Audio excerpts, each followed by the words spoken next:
After turning 18, Goku must transform into the legendary monkey Uzaru to defeat Piccolo and save the planet. Today we're going to recap the story of the 2009 movie, Dragon Ball: Evolution. More than 2,000 years ago, a Namekian called Piccolo Daimao came to Earth accompanied by his disciple Uzaru, who began to spread chaos across our planet. With several countries under the control of the alien warriors, a group of monks created the Mafuba, an extremely powerful technique capable of sealing Piccolo in a container that has been hidden near the Earth's core. With his master defeated, Uzaru also disappeared and the human race was able to spread throughout the world, restoring the balance from then on. Unaware of the existence of the Namekian, a young man called Goku spends his days training with his grandfather Gohan. Despite being extremely skilled in martial arts, the young man still can't control his ki and is always defeated by the shadow attack of his grandfather's heron, which unleashes a gust of wind so strong that it sends Goku flying and crashing headlong into some pumpkins. After helping him up, Gohan tries to teach his grandson how to control ki, but Goku can do nothing but cause a very light wind. After training, Gohan goes to the greenhouse where he delivers a box containing his grandson's 18th birthday present. When he opens it, Goku sees that it's an orange ball and his grandfather explains that it's a Dragon Ball. Gohan also says that there are only 7 in the world, and that the one he's holding now is the 4-star one. Curious, Goku asks what it does and his grandfather replies that when it's alone, it does nothing. But when they're together, the 7 balls are able to summon the powerful dragon Shenlong, who can fulfill any wish. With the gift in hand, Goku goes to school and stops his bike in one of the parking spaces, until a crazy man driving a Camaro runs over his bike. Pretending that nothing has happened, Fuller walks off while Goku tells him that he'll have to give him a new bike. Upon hearing this, the bully asks who is going to make him pay and leaves his face open for Goku to hit him. Having promised his grandfather that he wouldn't fight, the young man decides not to do anything and Fuller calls him a coward, until Chi-Chi arrives and makes the bully back down. While Goku tries to control his anger, Piccolo is already free and hunting the Dragon Balls. After the Namekian attack her village, a woman called Seiki takes her daughter and hides under the floor of one of the huts. While exploring the place, Piccolo's right hand manages to see Seiki's daughter and points the gun at the girl, but the woman refuses to allow it and comes out of hiding, handing the ball to Mai and being brutally eliminated soon after. Back at school, Chi-Chi is trying to catch up with an assignment that's stuck in the locker. Goku waits for everyone to move away and tries to use his ki to help her, but since he can't control it properly, he ends up opening all the lockers at once. Seeing the young man running away, Chi-Chi goes after him and asks if he was the one who used the ki, revealing that she is also a fighter. Thinking it's cool, the girl says she's having a party at night and invites him to join in. At home, the young man starts to change and decides to take the ball to impress Chi-Chi, sneaking out of the house while Gohan prepares dinner for the two of them. At the party, Goku meets Fuller's friends who try to bar his entry. As he doesn't want any trouble, the young man tries to settle things amicably, but he gets tired of running away and decides to confront them, dodging the bullies' blows and knocking them out.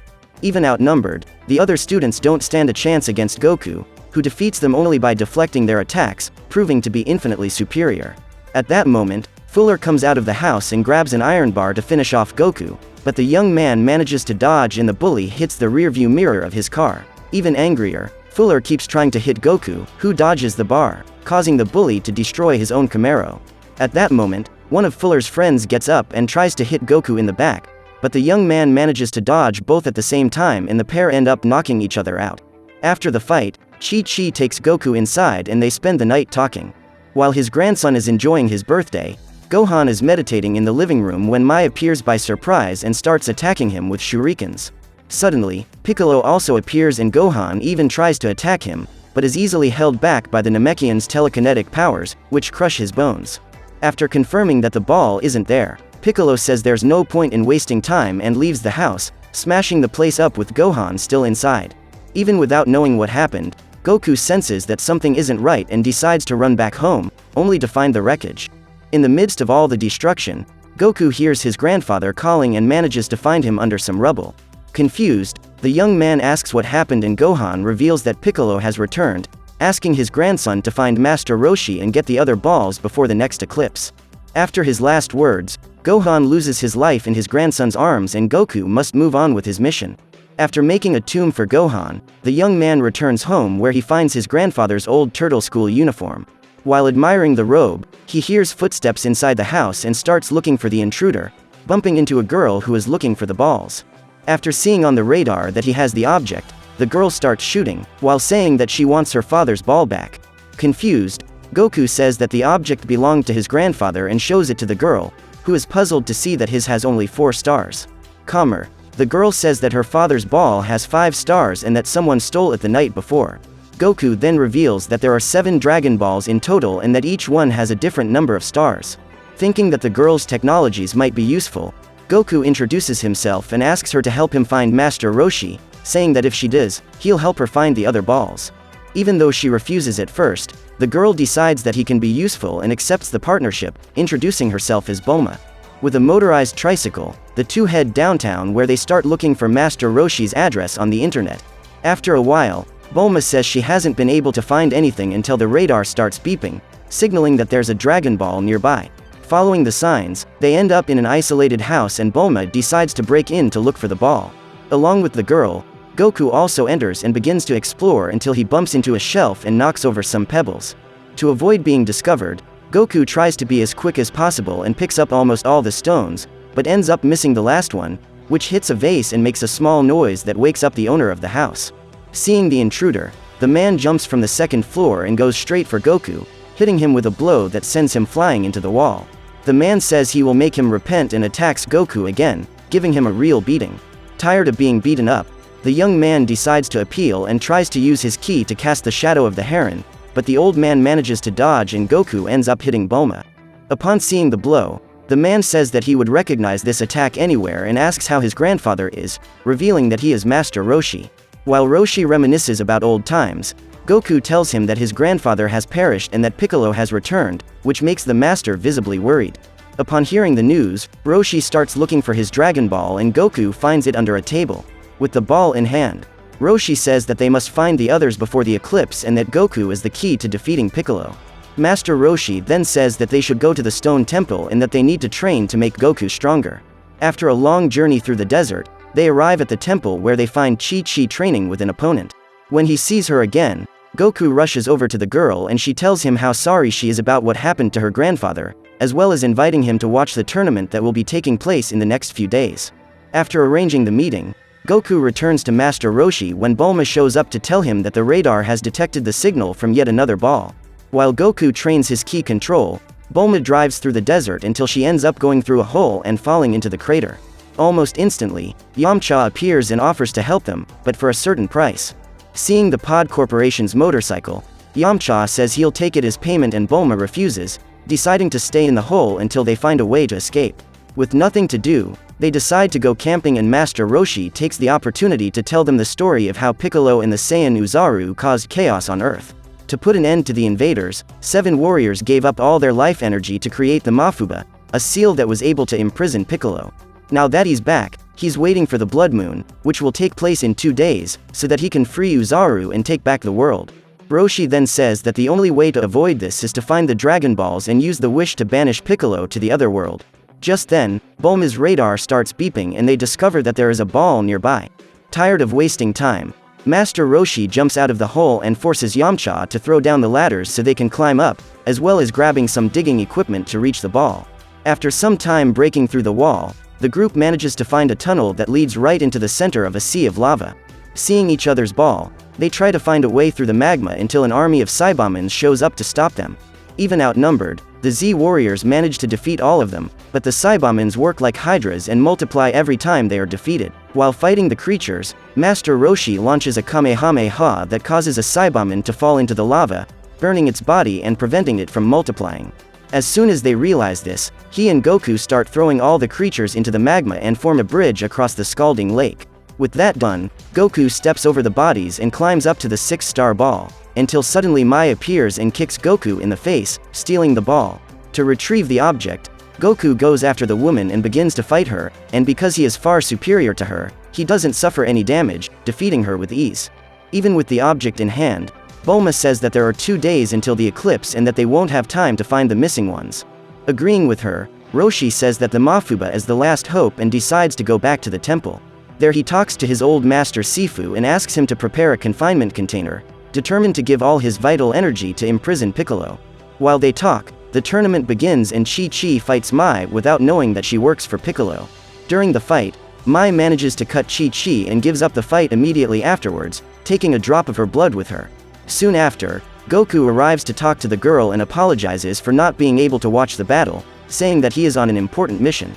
After talking to Chi-Chi, Goku goes to the training room where Master Roshi decides to teach him his best technique, the Kamehameha. After giving a demonstration, Roshi says that Goku must practice and asks him to keep practicing until he lights all the torches with his ki. After trying all night, Goku gives up and comes up with the idea of lighting the torches with a candle, but Chi-Chi catches him in the act and tells him it's cheating. To help him, the girl passes on some lessons she has learned and helps him concentrate, allowing him to finally master the Kamehameha. In the dormitories, Bulma is trying to sleep when she hears footsteps in Goku's room. Since the balls are there, the girl grabs her gun and goes to see what's going on, catching Chi-Chi leaving the room. As soon as she recognizes her, Bulma understands that she was with Goku in the room and lowers her gun, apologizing for the scare and letting her go back to her dormitory. As she walks away, Goku appears and Bulma finds it strange that he wasn't in the room with Chi-Chi. Just then, the radar starts beeping and Bulma realizes that the girl has all the Dragon Balls. Desperate, the Z warriors start running after the disguised Mai, who throws a grenade launcher in their direction, creating a wall of fire that prevents them from advancing. Thinking she's in the clear, Mai lets her guard down and ends up being hit by the real Chi-Chi. As the Z warriors turn around, the two girls start fighting and Goku decides to go through the flames, but as they both look the same, he doesn't know who to help and just watches. Suddenly, one of the copies is knocked down and asks for Goku's help, who immediately attacks the other, but this was a big mistake. While he's fighting with the real Chi-Chi, Mai gets up and shoots Goku, returning to her original form and fleeing soon after. After the enemy has gone, Bulma and the others gather around Goku's body, which is about to perish. To save him, Roshi concentrates all his ki at the tip of his hands and launches a Kamehameha at his disciple's chest, recharging Goku's spiritual energy, and he wakes up almost instantly. With everyone on their feet, Bulma sees on the radar that all the balls have been gathered and Master Roshi tells her that Piccolo must resurrect Shenlong in the Dragon Temple. Ready to leave, the group starts walking towards the car when Master Sifu interrupts Roshi to hand over the Mafuba's receptacle. With the object in hand, they drive towards the Dragon Temple while Piccolo places the 7 balls on the altar. Gathered together, the artifacts begin to react and cause a large pillar to rise from the ground. All this while Goku is wearing his grandfather's old turtle uniform. With everything ready, Yamcha transforms the car into a flying vehicle and begins to approach the peak, where Master Roshi prepares a Kamehameha to stop the conjuration. As soon as he realizes their presence, Piccolo launches a blast of energy that collides with the Kamehameha, creating a shockwave that causes the balls to fall from the altar, as well as destabilizing the car and causing the Z warriors to be thrown out. As Piccolo descends to confront them, Master Roshi sees the Mafuba's receptacle next to him and decides to take the object to imprison the villain. Face to face with the enemy, the Z warrior says he will defeat Uzaru, and Piccolo reveals that Goku is actually a Saiyan called Kakaroto, and that when the eclipse happens, he will turn into Uzaru and eliminate his friends with his bare hands. At that moment, the moon covers the sun and Goku begins to transform, turning into a demonic monkey who starts chasing Bulma and Yamcha. Taking advantage of the distraction, Roshi grabs the receptacle and starts the technique, but ends up being hit by Piccolo's power, falling to the ground badly injured. While running away from the hooded Goku, Yamcha decides to stay behind to distract him and asks Bulma to go ahead, but is easily defeated. Completely insane, Uzaru continues to chase Bulma until he is stopped by Master Roshi, who tries to hold his leg. To get him to let go, Goku squeezes his master's neck while he tries to talk to his disciple, but it doesn't work and Master Roshi ends up losing his life. Inside the Uzaru, Goku mourns the perishment of his master and begins to remember the good times he had, finally gaining enough strength to control the transformation and return to normal. Back in his original form, the Saiyan goes after Piccolo, who throws several bursts of ki at him in an attempt to hit him, but Goku doesn't let it go and hits back with small ki attacks. In a head-on fight, the two aliens go flying while exchanging punches, but their strengths are very similar and they repel each other. As she watches, Bulma is spotted by Mai, who almost shoots her in the head, forcing her to roll into the tunnels. In the middle of the labyrinth, Bulma pulls out her pistols and starts shooting at Mai, who runs along the wall dodging the projectiles. Out of ammunition, Bulma pretends to surrender and says she's going to throw the Dragon Ball, but instead throws a capsule that turns into a tricycle in midair, almost crushing Mai. After dodging the vehicle, the woman goes to attack Bulma when Yamcha appears from behind and shoots her in the back, finishing Mai off. At the peak of the dragon, Goku stands up ready to fight and gathers a large amount of ki for the final blow. With all his energy concentrated in a Kamehameha, Goku leaps towards Piccolo and pierces through the enemy's power, hitting the Namekian at point-blank range. With Piccolo defeated, Goku and the others gather around Master Roshi and come up with the idea of using the Dragon Balls to revive him. After placing all the balls on the altar, Goku summons Shenlong, who appears before them. With the Dragon God in front of them, the Z warriors ask him to resurrect Master Roshi, bringing the man back to life and causing the balls to spread immediately afterwards. So what did you think of this movie? Leave it in the comments below. And if you liked the video, like and subscribe for more movie recaps. See you next time.